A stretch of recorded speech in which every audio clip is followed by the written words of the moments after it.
wisdom, prudentia, justice, justitia, temperance, temperantia, courage. fortitudo. Applying ancient philosophy to modern life, this is the Sunday Stoic.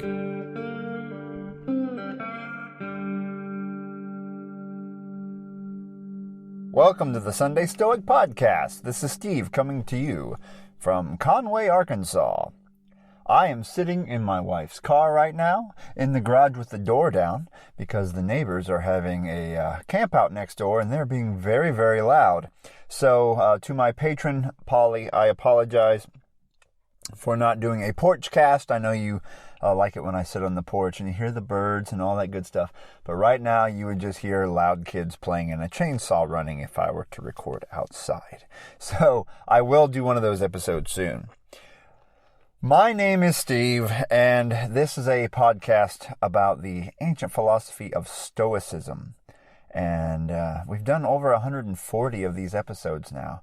And I think what I'm going to do is sort of reflect back on the next several episodes and kind of go back to the basics and remind us what the foundations of this philosophy are, and then do a fact check to see how well I am living up to it. And at the same time, you can reflect back yourself.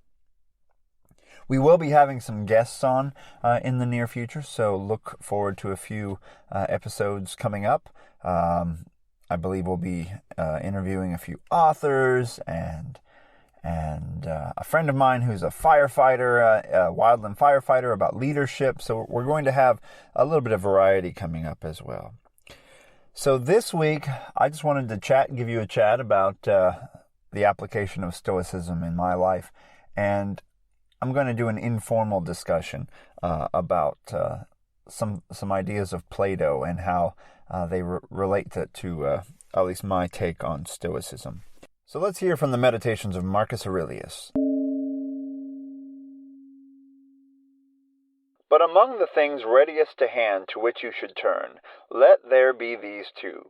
One is that things do not touch the soul, for they are external and remain immovable. So our perturbations come only from the inner opinions. The other is that all things you see around you change immediately and will no longer be, and constantly bear in mind how many of these changes you have already witnessed. The universe is transformation.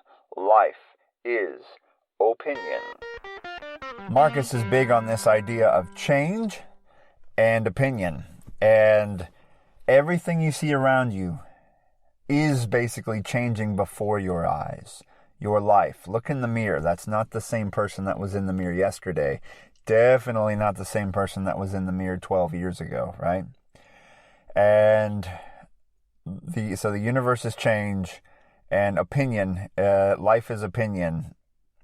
We are little sacks of chemicals walking around with eyeballs, and we make opinions about everything. This is good. This is bad.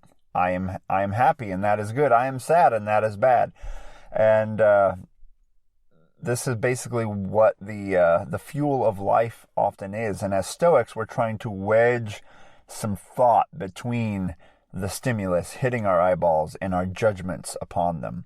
And one of the judgments we often make are that change is bad. Well, guess what? Change is inevitable.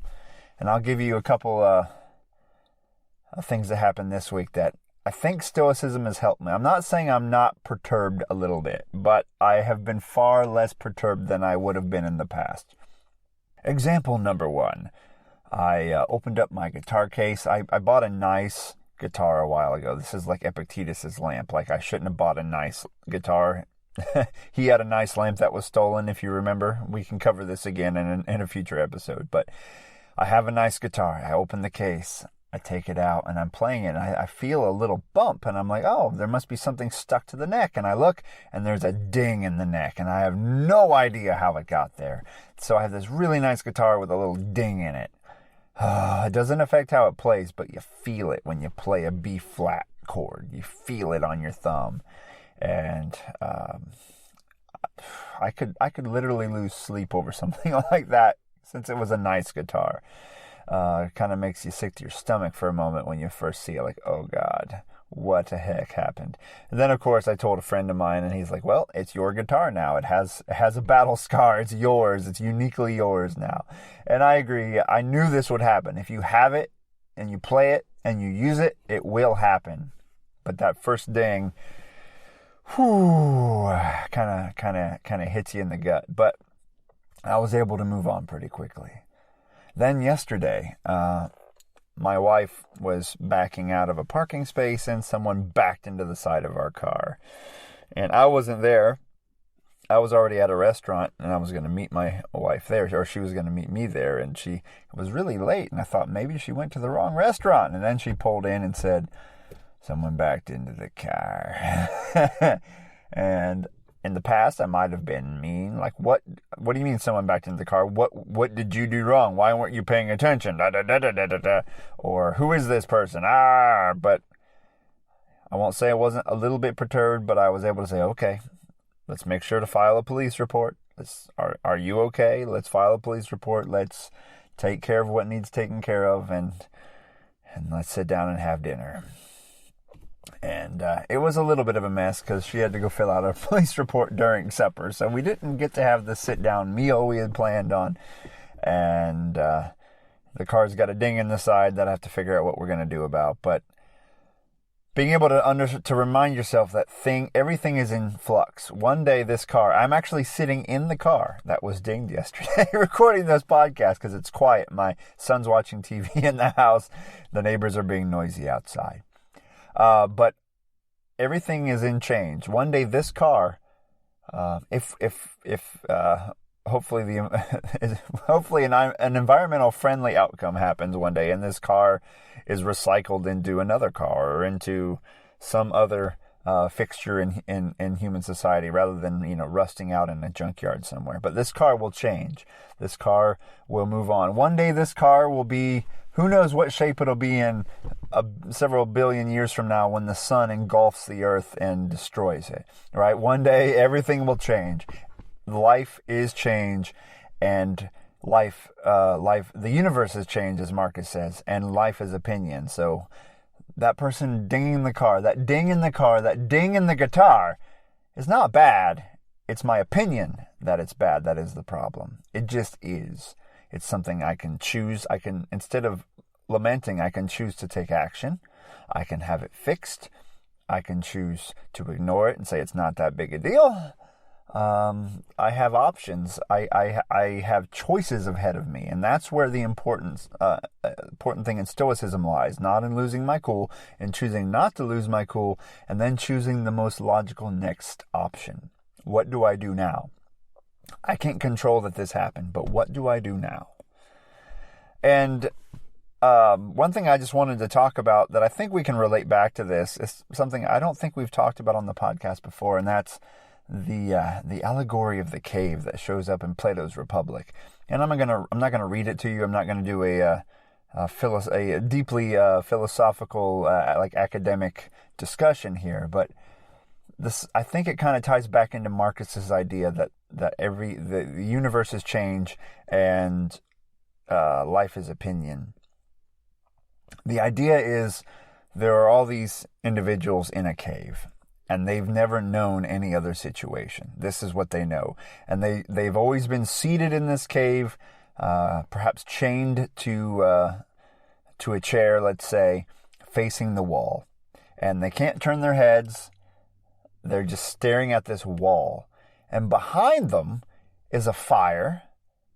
And there are people walking between the fire and them. So the shadows, there are shadows being cast on the wall in front of these prisoners that are chained up in the cave. Okay, they can see these shadows. And that's all they've ever seen is this wall and these shadows. They don't know there's a fire behind them. And they don't know that there are people behind them. So these people are walking behind them. And they can't actually even see the shadows of the people because there's a wall in the way.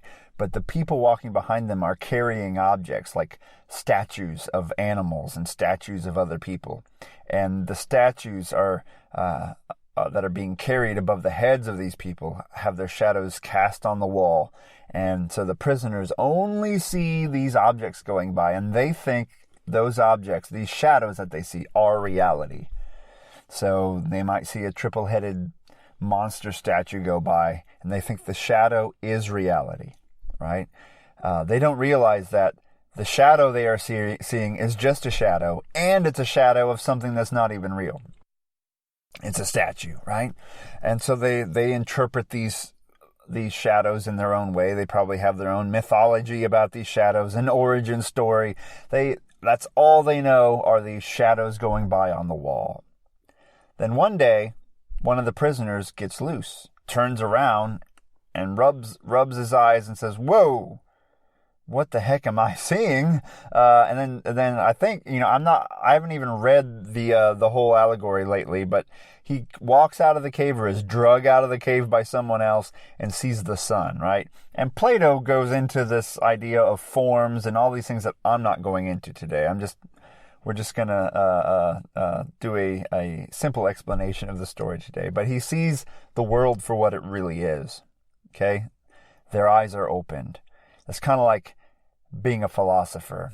You may have a different opinion than the crowd does now. You found a different way, a new path, a new vision. You have different opinions now than you used to have. You have different opinions than the masses. You have become different than the people around you, as we've read many times, Seneca talking about, and others, that when you study philosophy, you're going to start to set yourself apart from everyone else, if you apply it anyway.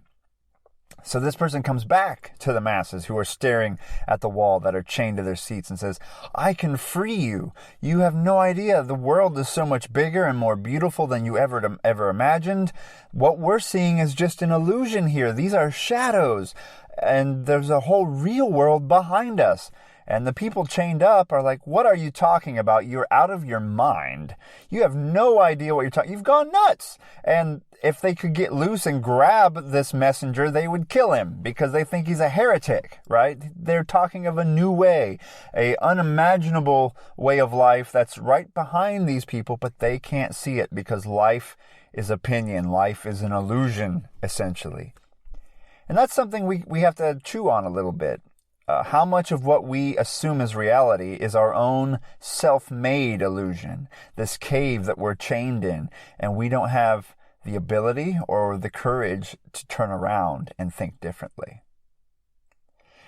And so I think sometimes reading philosophy and then trying to apply it might be like chipping away at the chains that are holding us in position at the cave. And if we chip away enough, we can turn around and see the beauty behind us. It might be uncomfortable and scary. It might be unnerving. It might be so different than what we're comfortable with that we have to really think about it a while before we can accept it. But we're trying our best to move towards reality and away from pure, unfounded opinion. A good Stoic withholds their opinion and they assent to the facts, right, as well as they can understand them. And we're trying to do that as well as we can. We are just fallible humans. We can only do so much, but we can make progress. So make progress with me as we return to the foundations of Stoicism, and we start moving forward and dropping off our excess baggage, stuff we've accumulated along the way that we don't need, breaking away from our chains, turning towards the light, and trying to become better human beings with this ancient philosophy. Thank you to my patrons who make this show possible, and to all my listeners who have written in. I really appreciate your support and your kind thoughts and sharing articles with me. And I want to remind everyone that Stoic Week is coming up. It might even be next week. I don't even have a phone with me right now in the car. But Stoic Week is coming up. You can get signed up right now. So Google Stoic Week or go to Modern Stoicism and sign up. And let's do Stoic Week together, and maybe we can talk about it a little bit, all right? Check me out on Facebook. Sunday Stoic Podcast on Facebook, or I think you can just look up Sunday Stoic. You'll find me. I'm on Twitter as well. And of course, you can join me on Patreon and all that good stuff. And email me at sundaystoic@gmail.com. So this is Steve coming to you again from Conway, Arkansas.